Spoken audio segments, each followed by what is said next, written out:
Bharatiya Janata party, Shrimati Poonam Singh ji media panelist Bharatiya Janata party, Shrimati Sangeeta Singh ji media panelist, और मैं doctor प्रीति सहगल प्रदेश Bharatiya Janata party. तो अब मैं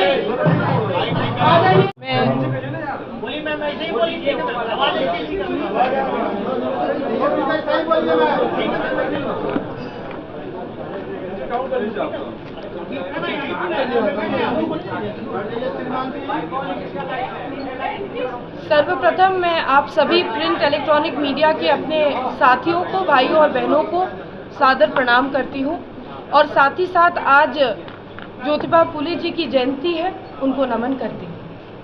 साथियों, ये प्रेस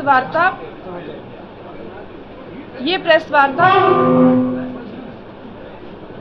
हम लोग नारी शक्ति वंदन अधिनियम जो 2023 के सितंबर में पार्लियामेंट में पारित किया गया और आज एक सशक्त कानून बनने जा रहा है। एक ऐसा राष्ट्र जिसने हमेशा नारी का सम्मान किया है, महिला की सामाजिक और राजनीतिक भागीदारी को सुनिश्चित किया है। एक ऐसा कानून जो न सिर्फ महिला सशक्तिकरण को बढ़ावा देता है, बल्कि यह भी दर्शाता है कि जब जब महिला प्रतिनिधित्व करती है तो किस तरह से राज्य में, राष्ट्र में शिक्षा, साफ सफाई और अनेकों मूलभूत सुविधाओं को बढ़ोतरी मिलती है। साथियों, इस कानून के तहत 33% का आरक्षण महिलाओं को पार्लियामेंट के साथ साथ विधानसभाओं में मिलेगा, जिसमें कि एसटी और एससी भी शामिल रहेंगे।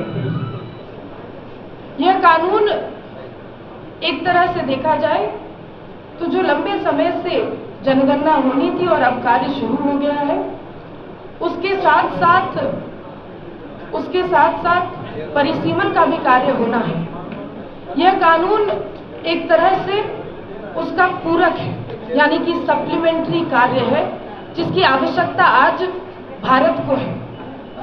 और भारत के जिस विकसित भारत का स्वप्न लेकर हम आगे बढ़ रहे हैं, उस विकसित भारत में ये हमें मजबूती देगा।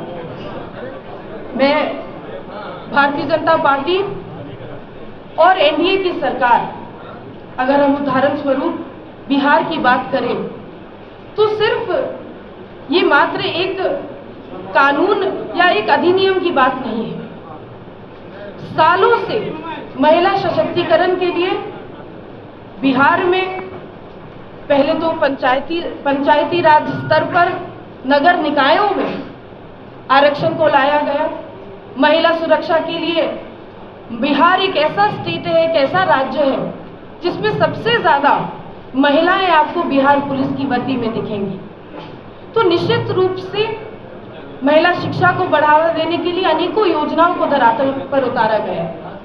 तो यह सिर्फ एक अधिनियम का बात नहीं है, बल्कि ये एक ऐसी विचारधारा दर्शाती है जो एनडीए की, भारतीय जनता पार्टी की विचारधारा है, जहां नारी सशक्त हो, नारी का सम्मान हो और राज्य और राष्ट्र को चलाने में नारी की भागीदारी हो और प्रतिनिधित्व हो।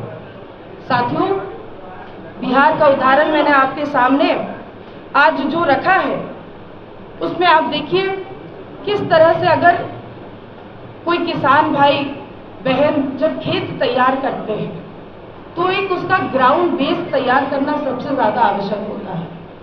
जब पंचायती राज में महिलाओं को सबसे पहले रिजर्वेशन लाया गया तो बहुत से लोग सवाल उठाते थे कि कौन महिला वाकई में काम कर रही है या उसके पीछे कोई पुरुष काम कर रहा है।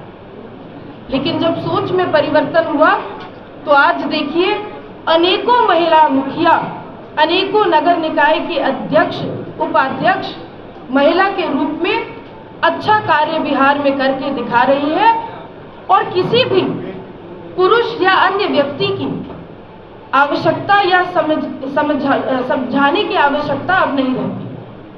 इसी तरह से जब ये ग्राउंड बेस पंचायती राज और नगर निकाय में तैयार हुआ तो अब उसको आगे बढ़ाकर विधानसभा और पार्लियामेंट में भी लाने का अधिनियम लाया गया है। साथियों, सिर्फ भारतीय जनता पार्टी एक ऐसा राजनीतिक दल है जिसने अपने संगठन में भी महिला को जगह दिया है और उनकी भागीदारी राजनीतिक रूप से सुनिश्चित की है। चाहे हमारे बूथ लेवल के कार्यकर्ता हो, बूथ लेवल से राष्ट्रीय स्तर तक आप देखेंगे तो भारतीय जनता पार्टी विश्व की सबसे बड़ी पार्टी है और इस पार्टी ने ये सुनिश्चित किया है कि महिला कार्यकर्ताओं को भी उचित स्थान मिले। हम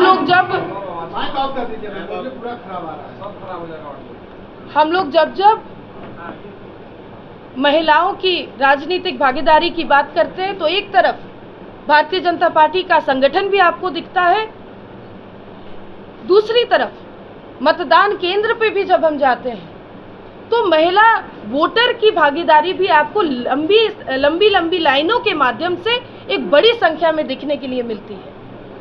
बिहार ही नहीं बल्कि भारत में एक जागरूक मतदाता होने के नाते आज महिलाएं मतदान करती हैं। कभी कभी अधिनियमों के माध्यम से, कानून के माध्यम से उस राजनीतिक भागीदारी को राजनीतिक प्रतिनिधित्व में बदलने की आवश्यकता है और इसी सोच के साथ एक स्पेशल सेशन के माध्यम से इस पारित अधिनियम को अब कानून में बदला जाएगा। साथियों, कि अनेकों राजनीतिक दल और अनेकों राजनीतिक या सामाजिक कार्यकर्ता हमेशा बात करते हैं कि फ्रीडम ऑफ स्पीच होना चाहिए। ये प्रधानमंत्री नरेंद्र मोदी जी का फ्रीडम ऑफ स्पीच का मॉडल है जो महिला सशक्तिकरण के साथ राजनीतिक भागीदारी, राजनीतिक प्रतिनिधित्व में महिलाओं को ये अधिकार दे रहा है कि फ्रीडम ऑफ स्पीच महिला का हक है। लोग बात बहुत करते हैं लेकिन भारत की आधी आबादी सिर्फ एक नारा नहीं बल्कि भारत की सच्चाई बने, ये हमारे प्रिय नेता आदरणीय नरेंद्र भाई मोदी ने करके दिखाया है साथियों। और मैं आज एक महिला होने के नाते उनको तहे दिल से धन्यवाद करती हूँ, उनका सम्मान करती हूँ कि उन्होंने सिर्फ भारत ही नहीं बल्कि अंतर्राष्ट्रीय जगत में ये दिखाया है कि किस तरह से women in leadership roles lead to development.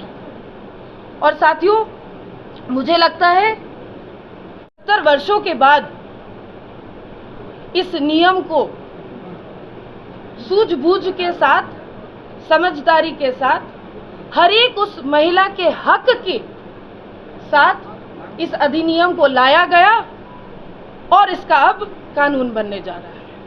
मैं इन्हीं शब्दों के साथ आप सभी लोग प्रेस वार्ता में आए, आपका तहे दिल से धन्यवाद करती हूँ और आशा और उम्मीद करती हूँ कि आपके माध्यम से सिर्फ एनडीए और भारतीय जनता पार्टी नहीं बल्कि जो विपक्ष के भी राजनेता हैं वो भी इस कानून का समर्थन करेंगे।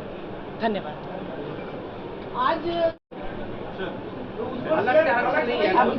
महिला सशक्तिकरण का भी बात कर रहे हैं, क्या बिहार की मुख्यमंत्री कोई महिला भी हो सकती है बीजेपी की तरफ से महिला सशक्तिकरण पर? मुझे लगता है कि भावी मुख्यमंत्री जो भी होंगे वो एक राजनीतिक कार्यकर्ता होगा और निश्चित रूप से उनका कार्य बिहार के विकास की गति को और तेज करना होगा।